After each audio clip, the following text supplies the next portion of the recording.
नमस्कार मित्रांनो, मराठी दरबार या यूट्यूब चॅनलमध्ये आपले स्वागत आहे। मित्रांनो, सर्वांनाच एक मोठी प्रतीक्षा होती, ते म्हणजे लाडकी बहीण योजनेतील पैसे नेमके येणार तर कधी। पण ही प्रतीक्षा लवकरच संपणार आहे, कारण येत्या 17 ऑगस्टला राज्य सरकार 1,02,00,000 महिलांच्या खात्यावर पैसे जमा करणार आहे।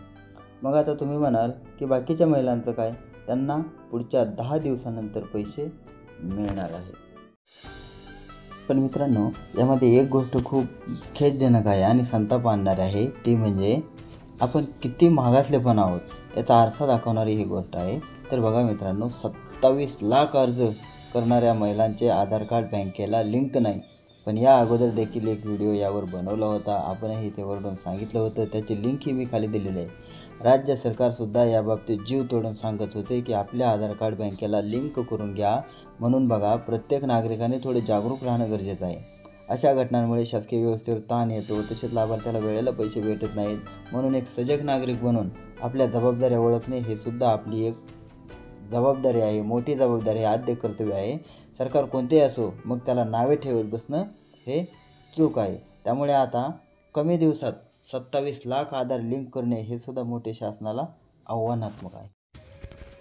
तर पहा मित्रांनो, सुरुवातीला 31 ऑगस्ट ही फॉर्म भरण्याची शेवटची तारीख सांगितली होती, परंतु ही प्रक्रिया नंतरही चालू राहणार आहे। 31 ऑगस्ट नंतर आलेल्या सर्व लाभार्थ्यांच्या म्हणजे 31 ऑगस्ट नंतर जे फॉर्म भरतील त्यांना सुद्धा या योजनेचा लाभ भेटणार आहे।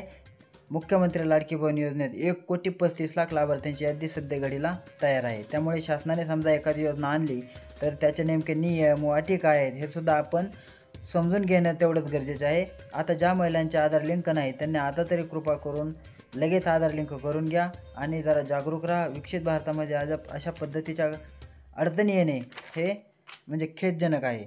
आणि ज्या महिलांना 17 तारखेला पैसे येणार नाहीत त्यांनी घाबरून जाऊ नका, कारण पुढील 10 दिवसानंतर ते पैसे तुमच्या खात्यामध्ये येणार आहेत। त्यामुळे कोणीही चिंता करू नका।